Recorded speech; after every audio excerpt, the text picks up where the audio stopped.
એટલે મારા સદગુરુએ મને માથે હાથ મૂકી ચાદર વિધિ કરી છે અને મને દીક્ષા આપી છે, પણ છતાંય મારા ગુરુ છે, મારા સદગુરુને આટલું તો કહું જ કે બાપુ મને જે તમે આપ્યું છે ને એ દુનિયામાં કોઈની તાકાત નથી કે મને આપી શકે.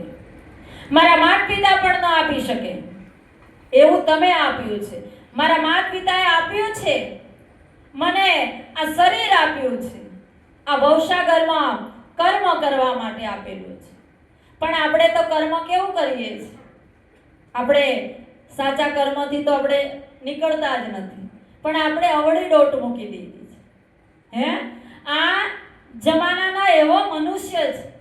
આ મનુષ્યને તમે ઓળખતા નથી. મારી બહેનોને ખાસ કહું કે સાસુ વહુનો જ્યારે ઝઘડો થાય ને એટલે મારી બેન શું કે હું જબરી ને સાસુ કે હું જબરી, ત્યારે આ બહેનોના સાસુ વહુના ઝઘડામાં ત્યારે સાસુ એક બાજુ થાય અને વહુ એક બાજુ થાય કે લે આપણે જબરા કે સાસુઓ જબરી?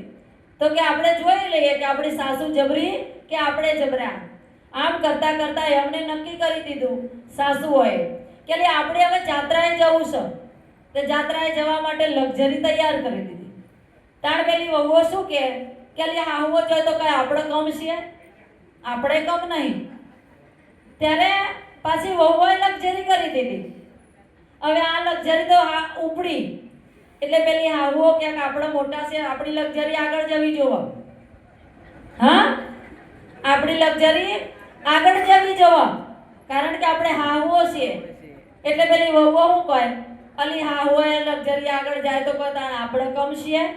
અલ્યા જવા દે આગળ, હાહુઓને આગળ કરી દે. પાછું આગળ જાય એટલે પેલી હાહુઓ કે લે ઊભો રે, આગળ થવા દે, આપણે વહુના આગળ થવાનું છે. એમ કરતા કરતા આ તો આગળ જ્યાં અને આપણી સાસુઓ હતી ને એની લક્ઝરી આગળ જતા જતા એ ખીણમાં પડી ગઈ. બોલો, આ ખીણમાં પડી ગઈ ને એટલે બધી વહુઓ એવી નાચવા અને કૂદવા લાગી. હા, આ તો હાહુઓ જઈ ને તે દખ જતું રહ્યું. પણ એમાં શું થયું છે બોલો? હા,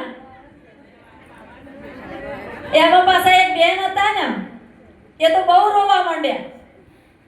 એ રોવી રોવી તે બંધ જ ના થાય. આખી લક્ઝરી બંધ કરાવો પણ બંધ કરો નહીં. અલી બધા પૂછો તો ખરા, રોવો છો જમ એટલું તો પૂછો.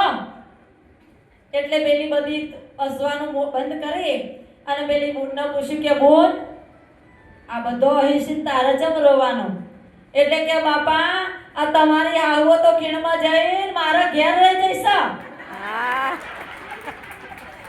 હા,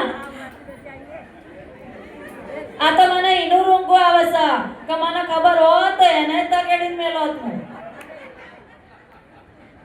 પણ જેમ મારા